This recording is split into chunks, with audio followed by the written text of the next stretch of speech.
Aliyekuwa msemaji wa serikali Kanzedena aeleza kuhusu maisha yake ya ujana alivyopata ujauzito akiwa na umri wa miaka 20, hali ambayo ilimfanya ajawe na wasiwasi hata akashindwa kumweleza mama yake.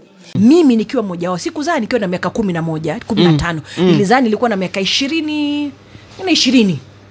Nilikuwa nishamaliza shule lakini bado nilikuwa sijaolewa na nilikuwa sijaenda chuo kikuu. Nikashika mimba. Yes. Nilijaribu kuificha ile mimba maana nilikuwa ninaogopa. Lengo lake ilikuwa kumtoa mtoto katika nyumba ya malezi ya watoto, jambo ambalo halikuwezekana. Hivyo basi kampelekea kumlea mtoto ambaye baada ya miezi 3 aliaga. Nimekibeba. Madhira yangu kamili ilikuwa ni kumtoa yule mtoto for adoption, ambapo hiyo nalo ni option nyingine ambayo lazima tuelewe kwamba ipo. Kuna mashirika ambayo yanaweza kuchukua mtoto huyu ambaye humtaki, wakamlea wakampeana kwa wengine ambao wanahitaji watoto.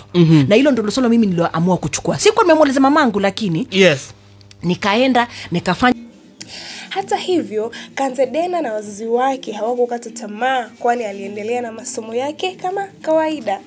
Kanzedena atoa ushauri wake kwa wanawake akisema kuwa ana mambo yake 5 ambayo yamemshikilia yeye kama mwanamke. Huwa nasema ni mambo yangu 5. Nasema jitambue. Naam. Ukijitambua kwanza ujielewe, mimi Kanze nataka kujitambulika kama nini? Naam. Mimi ni nani? Natoka wapi? Nataka nini katika maisha? Mwelekeo wangu nilivyokuwa najiona kukua, nataka nini? Nilikuwa najieleza naenda wapi? Halafu ujiinue. Ukumbuke ya kwamba katika yote elimu ni muhimu. Yes. Katika yote elimu ni, kwa yote unayoyafanya elimu ni muhimu. Na kwa hivi sasa niko na kipindi ambacho nataka tunasaidiana na wakina mama wengine kuona hawa wasichana wote walioshika mimba wanaweza vipi kurudi shule wakapata kisomo. Maana ukweli ni kwamba hata alewa kwanza, wa pili, wa tatu, wa 4, kama hajaweza kujiinua ajikwamue kutoka shida zake kupitia elimu, hata kama ni angumbaru, itakuwa ni dhiki tupu. Na ndio maana tunazidi kukaa katika uchochole. Manake hatumuinui huyu msichana. So kitu cha kwanza ni atamani na apende kusoma.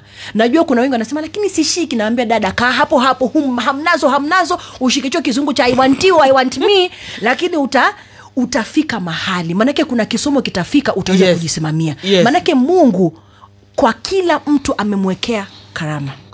Iwe ni ya upishi, iwe ni ya kuzungumza, iwe ni ya kutengeneza kazi ya mikono. Utakuwa nayo. Kitu kingine huwa nawaambia ni jivunie mahali ulipo. Jivunie ukifanya kosa lako, jivunie, kubali kosa. Vile atoa ushauri kwa wazazi akisema kuwa wawe na mahusiano mazuri na watoto wao na watimize majukumu yao kwa watoto wao. Anasisitiza kuwa wazazi wachukue misimamo thabiti katika kuwalea watoto wao. Kanzedena abaki kuwa kielelezo chema katika jamii, huku wasichana wadogo wakimwangalia kama role model wao. Endelea kutegea kipindi cha Sauti Yangu kwa habari motomoto kutoka pande zote za dunia. Jina langu ni Caroline Katenga.